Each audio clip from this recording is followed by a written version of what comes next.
Selamat pagi Bu, perkenalkan saya Angel Simanulang dari Prodi D3 Kebidanan tingkat 1B. Di sini saya akan mempraktikkan bagaimana cara etika batuk yang baik dan benar. Pertama, kita dapat menggunakan tisu dengan cara seperti ini.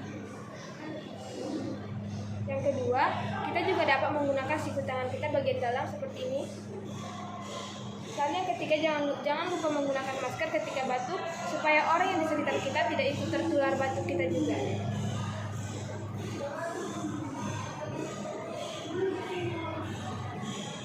Seperti ini, jangan lupa cuci tangan juga ya. Sekian dari saya, jika ada kurang lebihnya mohon dimaklumi ya Bu. Terima kasih Bu, selamat siang Bu.